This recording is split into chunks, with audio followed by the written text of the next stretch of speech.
Good morning students. This is a video for the students of class 7th subject science chapter number 16, that is water, a precious resource. It is your lecture number 7. This is your summary lecture. So first of all, we will learn that what are natural resources. Any component of the earth that can be utilized by human beings to fulfill their needs is known as natural resource. Means they are not man-made. For example, air, water and soil. These are the natural resources. Now the next topic is availability of water on earth. Means in this topic we came to know that how much water is available on the earth and in which form. So students, about 71% of earth's surface is covered with water. Okay, about 71% of Earth's surface is covered with water. And when we look the Earth from the space, most of its part appears blue. That's why our Earth is called watery planet. Almost 97% of the water available on the earth's surface is present in the seas and oceans.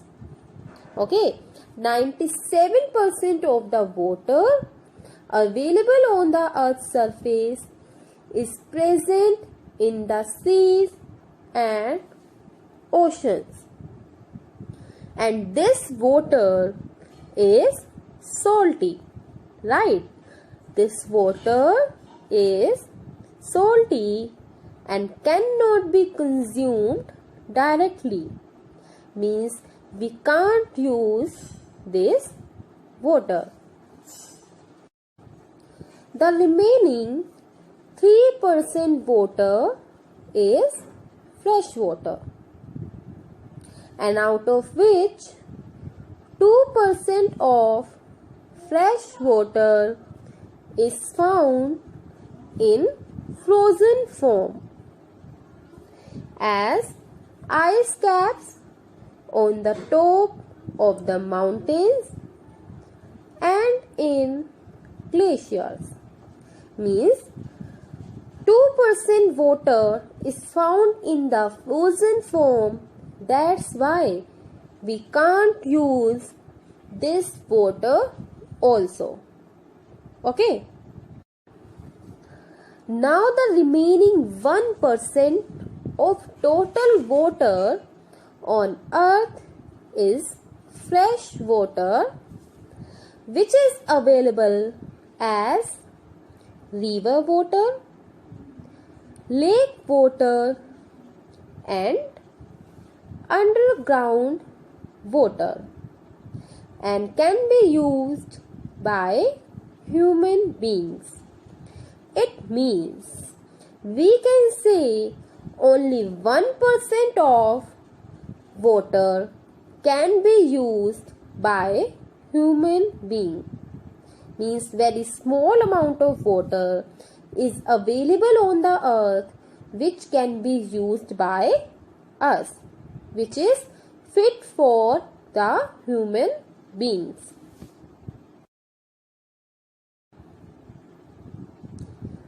Now this picture, this pie chart, this is called pie chart, okay, and this pie chart shows the distribution of water on the earth.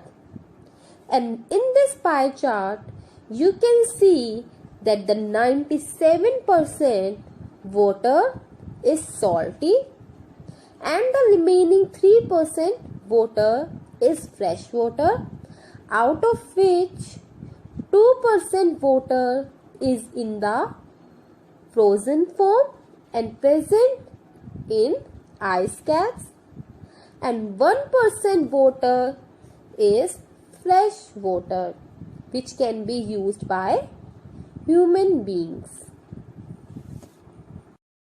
So students, our next topic is forms of water. So water exists in 3 forms. First is solid, second is liquid, and third is gas. So there are 3 forms of water: solid, liquid, and gas. The solid form of water, snow and ice, which is present as ice caps and snow covered on the mountains and glaciers. You can see in this picture shows that the mountain is covered with snow, and this snow is the solid form of water. And the liquid form of water is present in oceans, lakes, rivers, and as underground water. Like you can see from this picture that the liquid form of water is present in oceans, lakes, and rivers, and as underground water. So this picture shows the liquid form of water, right? Now the other form of water is gaseous form. The gaseous form of water is water vapor. Okay, the gaseous form of water is water vapors, which is present in air around us. The water vapors is always present in air around us, and the water vapors are the gaseous form of water. Here you can see in this picture that the sunlight falls on the water, that is in liquid form, and when the sunlight falls on this water, then the liquid form of water is changed into gaseous forms, means in water vapors. Now, what is water cycle? You have already learned about water cycle in your previous class. So, the continuous movement of water from the earth's surface as water vapor to the atmosphere and comes back to the earth's surface as rain is called the water cycle. It means the water cycle is the continuous movement of water. This picture shows the water cycle and the various processes involved in the water cycle.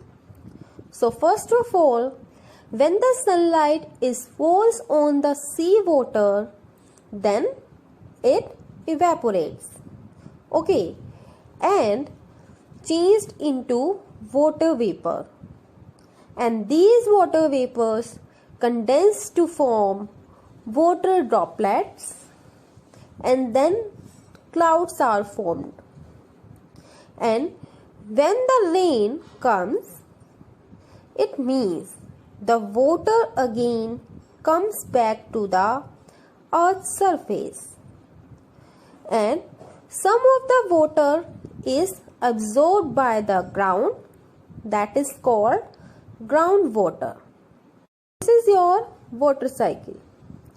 Now we will learn about the sources of water. So what is the meaning of source? Means how can we get the water? Like from rivers, from lakes, from seas. So river, lakes, seas, ponds, these are some sources of water. Okay. We get water from lakes, rivers, ponds or wells, but they contain many impurities. These impurities are removed to make it suitable for drinking. Okay, these impurities are removed to make it suitable for drinking. Thus, we get purified water in our taps through a network of pipes. A large number of people draw water from wells, tube wells and hand pumps. Now this picture shows the various sources of water. We get water from river, lakes, wells and ponds. So these are various sources of water. So students, groundwater is an important source of water. So our next topic is groundwater as important source of water. If we dig a hole in the ground near a water body, then we may find that the soil is moist. Right? The soil is moist. The moisture in the soil indicates the presence of water underground. Means the moisture in the soil indicates the presence of water which is underground. And if we dig deeper and deeper, then we would reach a level where all the space between the particles of soil and gaps between rocks are filled with water. I repeat, the particles of soil and gap between rocks are filled with water. And the upper level of this layer where the water is filled, the upper level of this layer is called water table. This is very important term. So what is water table? The upper level of the layer where water is found, that layer is called water table, or in short we can say water table is a level of groundwater. Water table is the level of groundwater. I repeat, what is water table? Upper level of groundwater is called water table. The water found below the water table is called underground water. Okay, the water which is found below the water table is called underground water. Now, what is the source of this groundwater? The rainwater and water from other sources such as rivers and ponds seeps through the soil.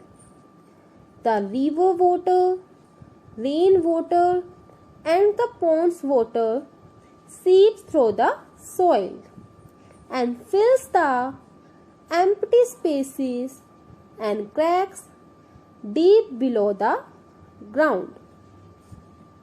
Okay, this water fills the empty spaces and cracks deep below the ground. The process of seeping water into the ground is called infiltration. Okay, the process of seeping water or absorbing water into the ground is called infiltration.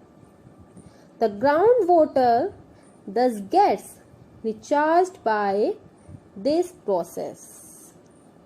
The groundwater thus gets recharged by this process. And after that, the groundwater is stored between layers of hard rock below the water table. Okay, the groundwater is stored between layers of hard rock below the water table, and this is known as an aquifer. Okay, this is known as an aquifer. Water in the aquifers can be usually pumped out with the help of tube wells or hand pumps. Depletion of water table. So students, depletion of water means scarcity, or we can say lack of water. Okay, it means scarcity of water, that means lack of water. In many areas, water table may go down if groundwater is being used at a faster rate. Then it is being restored by natural processes. There are some factors that are responsible for the depletion of water table. So now I am going to explain that what are the factors which are responsible for the depletion of water table. Means the factors which are responsible for the lack of water.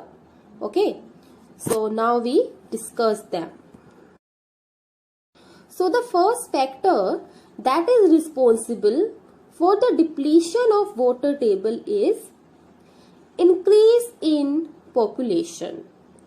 We know that human population is increasing rapidly, and to meet the needs of an ever increasing human population, more houses, offices, schools and roads are being built, and these activities needs a huge means large supply of water.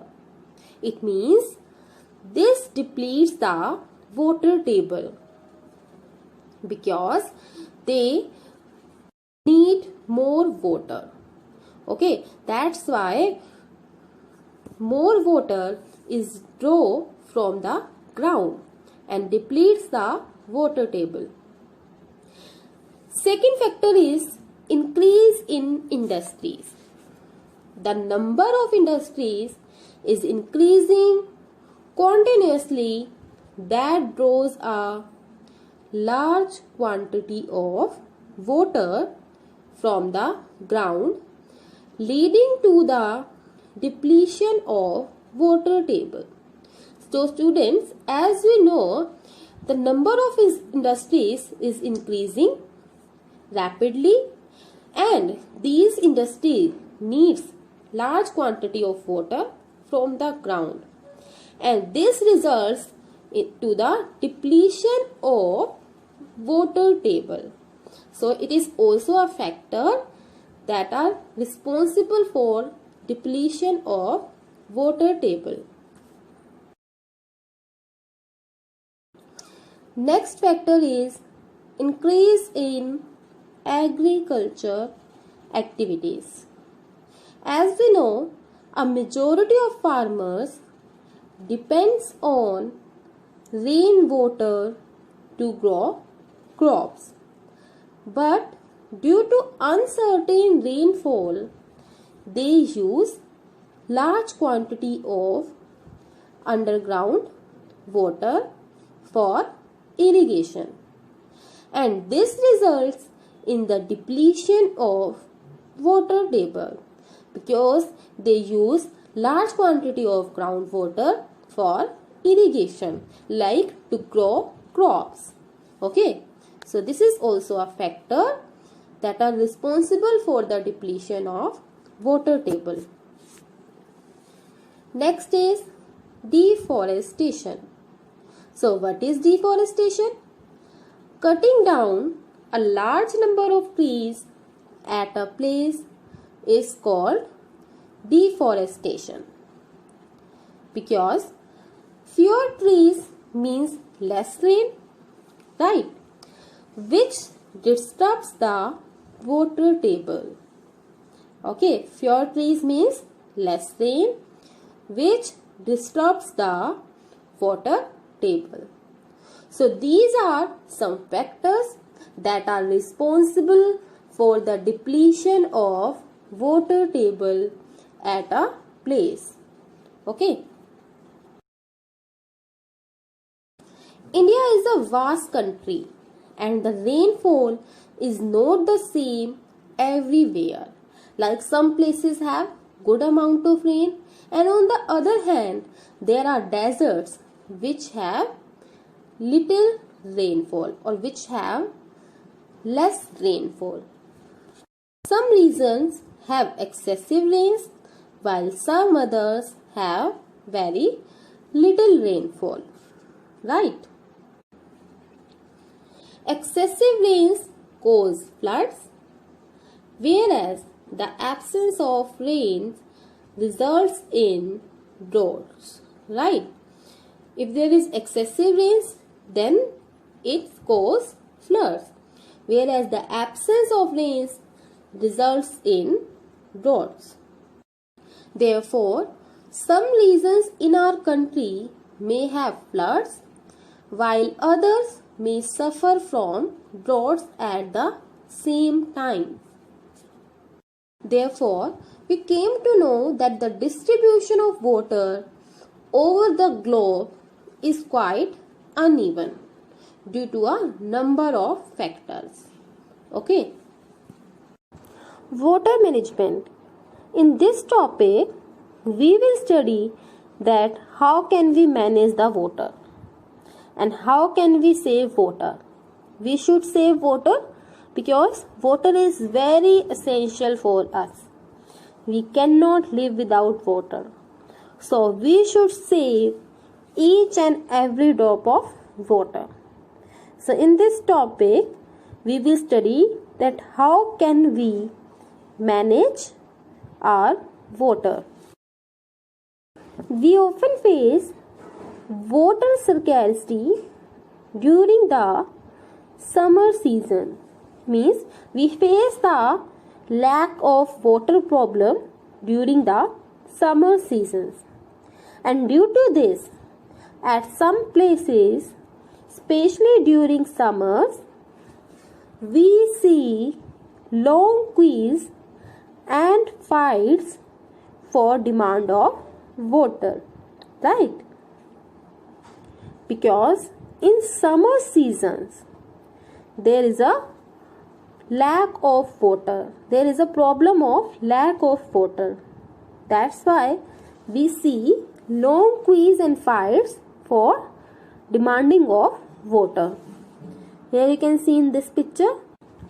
That's why we should manage our water, and now we will learn some steps for proper water management.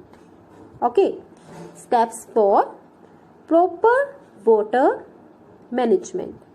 First step is, how can we manage our water? First way is rainwater harvesting.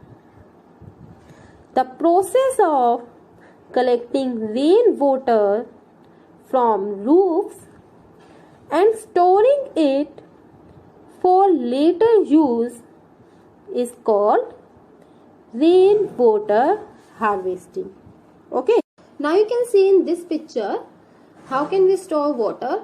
Actually, when the rain comes, then that rainwater is stored on the roof, and there is a pipe, rainwater pipe is connected to a roof. Okay, and then this rainwater goes into a tank. Okay, the rainwater goes into a tank, and some water is stored in the tank, and we can use this water for our various activities. Okay, so in this method, water is collected on the roofs, okay, and water is collected in the tanks, and we can use that water for our other activities, for various activities. So this is called rainwater harvesting techniques. Second method is prevention of wastage of water. Means we should not waste water. And how can we prevent the wastage of water? Like close taps when not in use, and repair leakage if any. Okay, repair leakage from pipes. So these two are the ways by which we can prevent the wastage of water. Okay. Third is Bawris. Bawri is a step well in which the rainwater is collected and stored.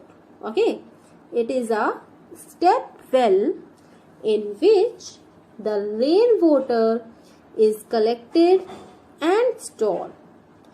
It provides water to the people during drought periods. At many places in India, we have an age-old practice of water storage and water recharge system like the Bawris. And what is Bawri? It is a step well in which the rainwater is collected and stored. And during the drought, we can use this water. Now this picture shows the Bawris. Okay. First picture and second picture.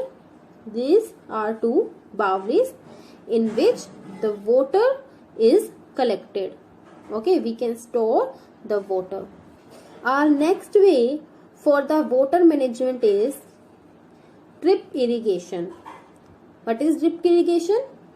It is a technique of watering plants by making use of narrow pipes or tubes with small holes that deliver water drop by drop directly around the root. It means drip irrigation is a technique in which the water is supplied to the plants drop by drop so that we can prevent the wastage of water.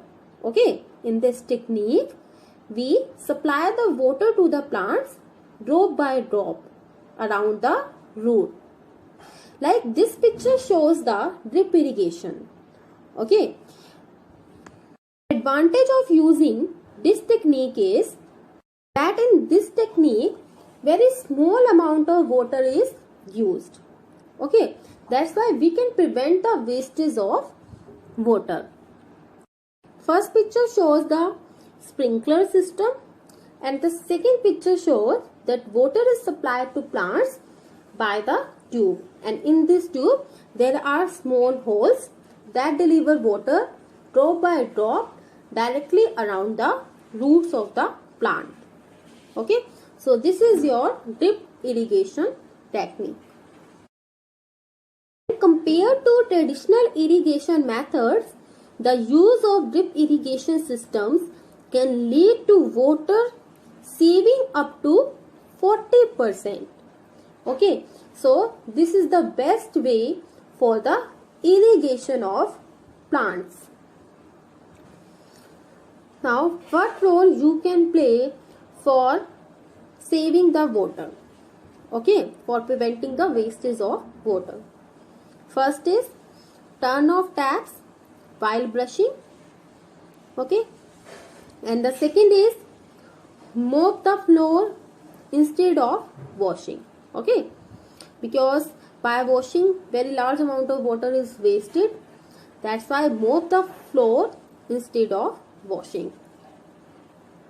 And the other way is by preventing water pollution, we are actually conserving water.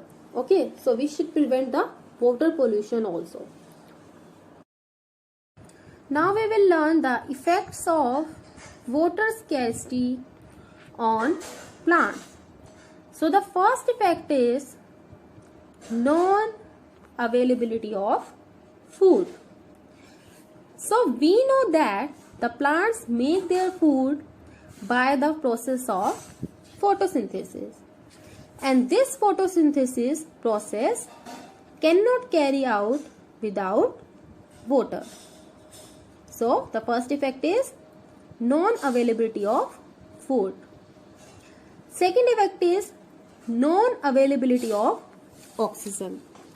We know that oxygen gas is released in the process of photosynthesis. So without photosynthesis, no oxygen will be released by green plants.